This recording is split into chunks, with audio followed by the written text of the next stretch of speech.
भगवान श्री कृष्ण ने वृंदावन और मथुरा को छोड़ने के बाद समुद्र के तट पर द्वारका नगरी बसाई थी। वह द्वारका नगरी जो आज गुजरात की शान है। कई खोजों के दौरान समुद्र में एक नगर डूबा होने की बात सामने आई है।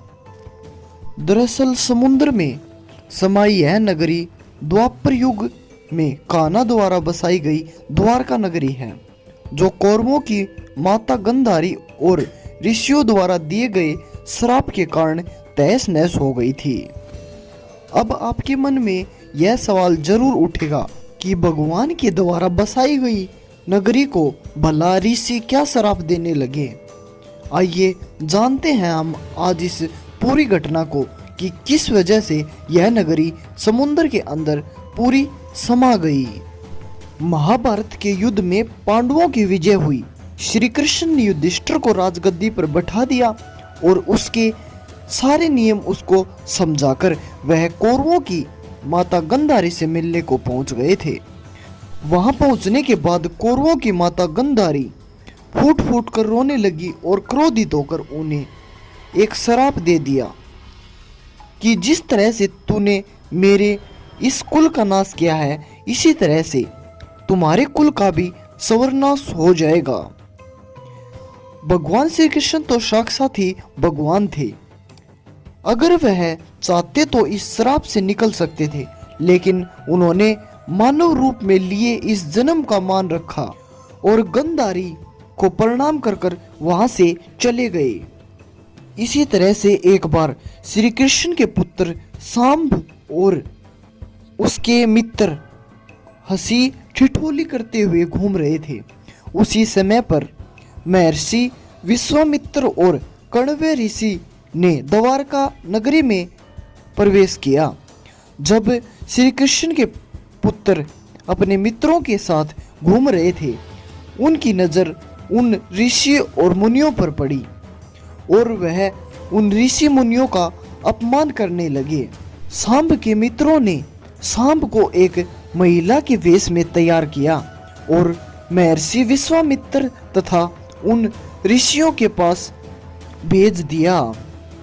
वहां पर उन ऋषि मुनियों के पास पहुंचकर सांब ने उनसे कहा, आइए और बताइए इस गर्भ से क्या उत्पन्न होगा।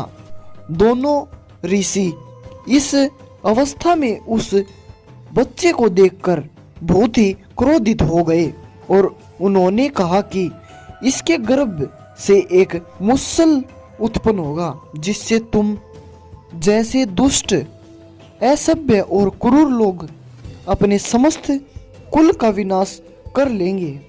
इस घटना का पता श्री कृष्ण को चला तो उन्होंने कहा कि ऋषियों की वाणी व्यर्थ नहीं जाएगी, और अगले ही दिन सांब ने एक मुसल उत्पन्न किया। उस मुसल को राजा अग्रसेन ने समुद्र में फेंकवा दिया।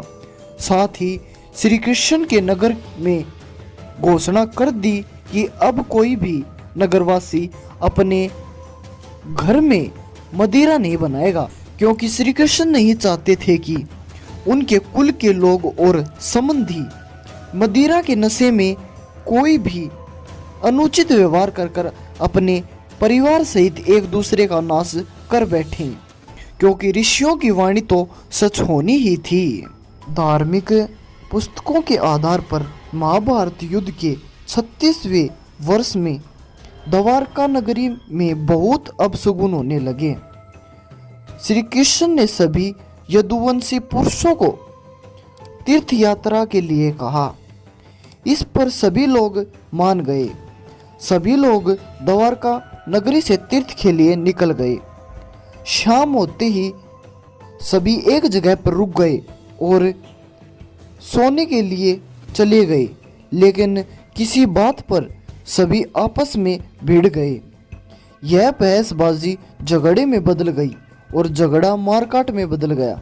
इसी तरह से ऋषि मुनियों का श्राप बिल्कुल सत्य हो गया। सांब ने जिस मुसल को उत्पन्न किया था, उसके प्रभाव के कारण उस क्षेत्र में जो भी घास खड़ी थी, उसको जो भी उखाड़ता वह मुसल में परिवर्तित हो जा रही थी। ऐसा मुसल जिसका एक प्रहार ही किसी व्यक्ति के प्राण लेने के लिए पर्याप्त था। इस लड़ाई के अंदर श्री कृष्ण के पुत्र प्रद्युम्न भी मारे गए थे। उस क्षेत्र में जितने भी लोग मरे थे उनके अंतिम संस्कार के लिए अर्जुन सभी उनके घर वालों को लेने के लिए द्वारका नगरी आया। जब अर्जुन सभी बच्चों और महिलाओं को द्वारका नगरी से लेकर निकला, तभी के तभी द्वारका नगरी का महल समुद्र में समा गया और पूरी नगरी देखते ही देखते समुद्र के अंदर समा गई। उसी नगरी के पिल्लर और अवशेष आज भी समुद्र के अंदर ऐसे के ऐसे हैं। अलग अलग रिसर्च के दौरान आज भी अलग अलग जानकारी मिलती रहती है। उम्मीद है आपको यह जानकारी जरूर पसंद आई होगी। अगर आपको यह जानकारी अच्छी लगी हो तो हमारे चैनल को सब्सक्राइब और इस वीडियो को लाइक जरूर करें। मिलते हैं आपसे एक नई वीडियो में फिर से।